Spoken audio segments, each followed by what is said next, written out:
건져내고 우리를 위하여 물을 길어 양떼에게 먹였나이다.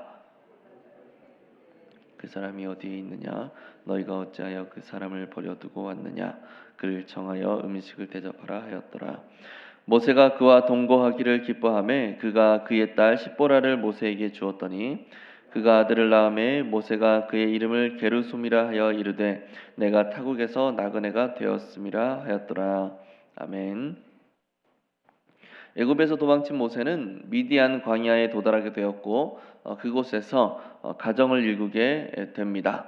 그리고 얼마 후에 애굽의 왕이 죽었고 이스라엘 자손의 그 노동이 더욱 고되게 되었다라면서 이야기를 하면서 탄식하며 부르짖는 이스라엘 백성들의 그 모습이 나타나고 또 그 소리가 하나님께 상달되게 되었다고 오늘 본문에서 이야기를 합니다. 해당 본문으로 말씀을 나누도록 하겠습니다. 먼저 모세는 어려움을 당하는 여인들을 보고 어떻게 행동합니까?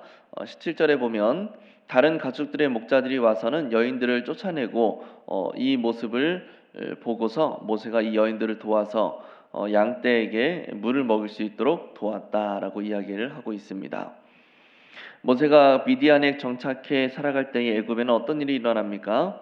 23절을 보면 모세와 함께 자랐던 바로 왕이 죽죠. 그러나 이스라엘 자손이 겪는 고된 노동은 여전했고 이로 인해서 이들의 부르짖음과 탄식이 하나님 앞에 상달이 되었습니다. 또 24절과 25절에서는 이 고통 소리를 들으신 하나님께서 아브라함과 이삭과 야곱에게 하셨던 그 언약을 기억하셨고 이스라엘 자손을 돌보셨다라고 그렇게 이야기하고 있습니다. 그렇다면 모세는 왜 도망자의 신분임에도 여인을 돕습니까? 모세에게 어느 정도의 정의로운 마음과 또 약자에 대한 긍휼의 마음이 있었던 것으로 보입니다. 그 마음이 애굽에서는 자신의 동족인 이스라엘 자손에게 나타났던 것이고 오늘 본문에서는 곤란한 일을 당하고 있는 7명의 여인들에게 발현이 되게 된 것이죠. 이 부분에 있어서 특별한 의미를 찾는 것은 좀 어려울 것 같고 오히려 우리가 다른 곳에서 우리가 눈여겨봐야 할 부분이 두 곳이 눈에 띕니다. 첫 번째로 모세와 7명의 여인이 만난 곳이 바로 우물가라는 사실이에요. 우물은 광야 백성들에게 있어서 사람의 수고, 고단함을 상징합니다. 사람이 큰 수고로움을 감당해야 얻을 수 있는 것이 바로 우물과 웅덩이에요. 그렇다고 그렇게 큰 수고와 고단함이 요구된다고 해서 우물과 웅덩이를 만들지 않을 수도 없죠. 왜냐하면 광야에서는 물이 없으면 곧 죽음을 의미하니까. 그런데 그 물을 구하기가 쉽지 않으니까 우물과 웅덩이는 필수적으로 만들어 놔야 된다라는 겁니다. 그래서 울며 겨자 먹기로 수고와 고단함을 안고서라도 우물과 웅덩이는 꼭 건설을 해 놓아야만 하는 거예요. 미디안 제사장의 7명의 딸이 그런 우물가에서 사람의 수고로움과 고단함을 상징하는 그런 우물가에서 다른 목자들에 의해서 곤란한 상황을 당하고 있었고 그런 그들을 모세가 도와줌으로 무사히 양들에게 물을 주고 집으로 돌아갈 수가 있었던 겁니다. 눈여겨볼 두 번째 요소는 이렇게 모세의 도움을 받고 나서 아버지에게 그 일을 설명하는 데 사용되었던 표현이에요. 17절에 보면 어떤 목자들이 자신들을 내쫓았다라고 이야기를 하죠. 그리고 19절에 보면 그렇게 자신들을 쫓는 그 목자들로부터 모세가 건져내 주었다라고 그렇게 표현합니다. 건져냈다. 살인자라는 꼬리표가 따라다니는 그 모세가 도망길에서 오히려 구원의 행위를 한 것으로 그렇게 표현이 되고 있는데 이것은 미래에 하나님의 주권과 계획에 따라서 성취될 그 구원 사역에 모세가 어떻게 쓰임받게 될 것인지를 미리 보여주는 대목이라고 할 수가 있어요.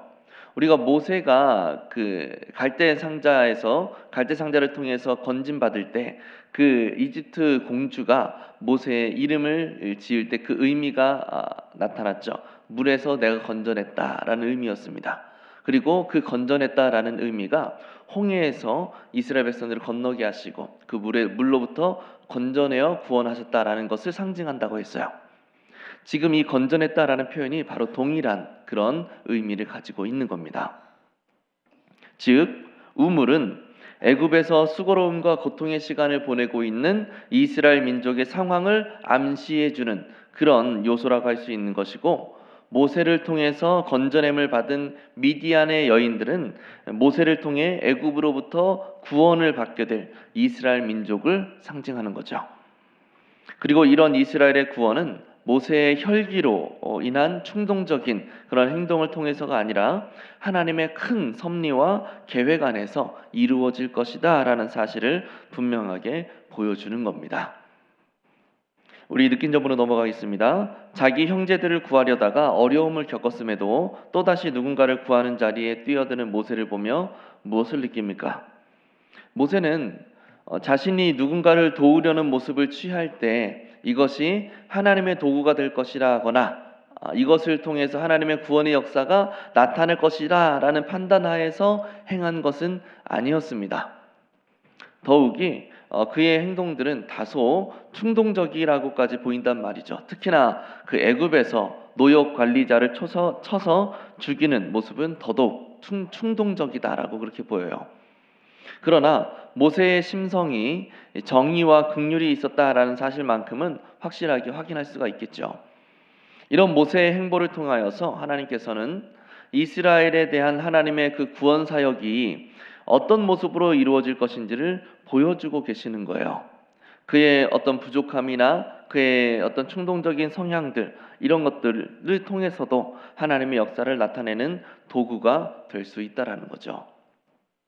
하나님은 사람을 통하여서 일하시지만 그 사람의 어떤 능력이나 환경에 구애받지는 않으십니다. 하나님께서 누군가를 통해서 역사하기로 작정하셨다면 그것은 그 사람이 능력이 출중하지 못하든 환경이 수월하든 그렇지 못하든 그것과는 관계없이 반드시 이루어질 확정된 일이라는 거예요. 하나님이 작정하셨기 때문에. 그렇다면 우리는 모세와 같은 경험이 있지는 않은지 한번 생각해 보면 좋겠어요. 우리에게는 하나님이 주시는 선한 마음이 있습니다. 그러나 어떨 때는 이 선한 마음이 다소 과격하거나 충동적인 모습으로 나타날 때가 있습니다. 마치 모세의 그 동족을 사랑하는 마음이 사람을 죽이는 폭력성으로 나타났던 것처럼, 예를 들면 정의와 공의를 사랑하는 마음이 너무 커서 큰 나머지 교회에서 실수를 행한 형제 자매를 향하여서 지나치게 딱딱한, 마치 사랑이 결여된 것과 같이 정죄하거나 너무 심하게 책망하는 모습이 나타날 수가 있겠죠. 선한 마음 그 자체는 매우 귀한 것이지만 우리의 성향이나 우리의 충동적인 모습이 이 나의 그 선한 마음의 그 가치를 떨어뜨릴 수가 있다라는 거예요. 그렇다면 우리는 이런 모습들 속에서 하나님의 역사를 이루는 도구로서 쓰임받기 위해 무엇을 실천해야 될까요? 우리는 내가 행한 일에 대하여서 무엇이 선한 것이고 또 어떤 부분이 잘못된 것인가를 파악할 줄 아는 지혜가 필요해요. 모세 안에 있는 긍휼과 공의의 마음은 분명 선한 마음이었다고 할 수 있습니다. 애굽에서 동족에 대한 이 마음이 발현되었던 것, 또 오늘 본문에서 여인들을 향하여서 나타났던 것, 이런 모습은 분명 선한 마음과 선한 행동이라고 할 수 있어요. 그러나 이 두 모습 사이에 분명한 차이가 있습니다. 전자는 애굽에서 보였던 그 모습은 그 선한 마음이 폭력성의 모습을 띠고 나타났다라는 사실이에요. 성령 하나님께서 우리에게 선한 마음을 주실 때 그것을 지혜롭고 선하게 표출할 수 있는 능력이 우리에게 요구되는 겁니다.